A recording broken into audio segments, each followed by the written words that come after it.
महाराष्ट्र सरकार ने मुख्यमंत्री माझी लड़की बहन योजना के सभी लाभार्थियों के लिए ई-केवाईसी वेरिफिकेशन अनिवार्य कर दिया है और इसके लिए 2 महीने की समय सीमा निर्धारित की है।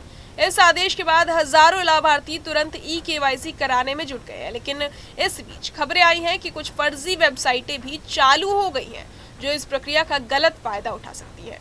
ऐसे में लाभार्थियों को अलर्ट रहने की जरूरत है, क्योंकि फर्जी वेबसाइट पर जाने या वहां अपना डेटा डालने से आपका बैंक अकाउंट और योजना का पूरा डिटेल किसी और के पास चला जा सकता है और साइबर फ्रॉड का शिकार हो सकते हैं।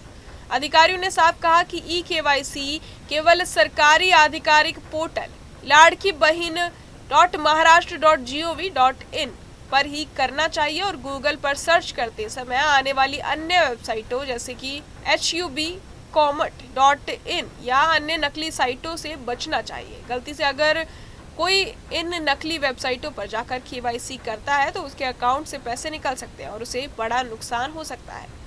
लाडली बहन योजना जुलाई 2024 में शुरू की गई थी और इसका उद्देश्य 21 से 65 वर्ष की आयु की महिलाओं को 1500 रुपए मासिक वित्तीय सहायता प्रदान करना है, जिनकी वार्षिक घरेलू आय 2.5 लाख से ज्यादा नहीं है। महिला एवं बाल विकास मंत्री अदिति तटकरे ने इस नई आवश्यकता की घोषणा करते हुए बताया कि ई-केवाईसी अब सरकारी पोर्टल पर उपलब्ध है और सभी लाभार्थियों को इसे तय समय सीमा के भीतर पूरा करना जरूरी है। उन्होंने कहा कि डिजिटल सत्यापन न केवल ये सुनिश्चित करेगा कि योजना का लाभ केवल पात्र महिलाओं तक पहुंचे, बल्कि भविष्य में अन्य सरकारी योजनाओं का लाभ भी सुगम और पारदर्शी तरीके से पहुंचाने में मदद करेगा।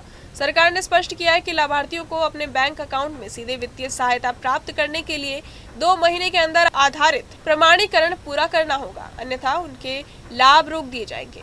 मंत्री तटकरे ने ये भी बताया कि सत्यापन हर साल करना होगा और इसे कड़ा करने का मकसद अपात्र लाभार्थियों को रोकना है। पिछले कुछ समय में लगभग 26.34 लाख ऐसे लोग मिले थे जो इस योजना के लिए पात्र नहीं थे, जिनमें कुछ पुरुष भी शामिल थे। वर्तमान में इस योजना के तहत लगभग 2.25 करोड़ महिलाएं पंजीकृत हैं। ई-केवाईसी प्रक्रिया को सख्त करने से सरकार ये सुनिश्चित करना चाहती है कि सार्वजनिक धन केवल उन्हीं लोगों तक पहुंचे जो वास्तव में योजना के पात्र है और किसी तरह की लीकेज ना हो। सारांश ये है कि लाडली बहन योजना के लाभार्थियों को समय रहते ई-केवाईसी करना बेहद जरूरी है और इसके लिए केवल आधिकारिक सरकारी पोर्टल का इस्तेमाल करना चाहिए। नकली वेबसाइटों से बचना बेहद जरूरी है, क्योंकि इससे आपका अकाउंट और व्यक्तिगत जानकारी खतरे में पड़ सकती है। ई-केवाईसी कराने से योजना के लाभ सीधे बैंक खातों में जारी रहेंगे और भविष्य में अन्य योजनाओं का लाभ भी आसानी से मिल सकेगा। सरकार का ये कदम पारदर्शिता बढ़ाने, अपात्र लाभार्थियों को रोकने और सही लोगों तक सहायता पहुंचाने के उद्देश्य से लिया गया है। बहरहाल इस पूरी खबर को सुनकर आप क्या कुछ सोचते हैं, हमें कमेंट बॉक्स में जरूर बताएं और बाकी तमाम जानकारियों के लिए सब्सक्राइब करें न्यूज़ नेशन।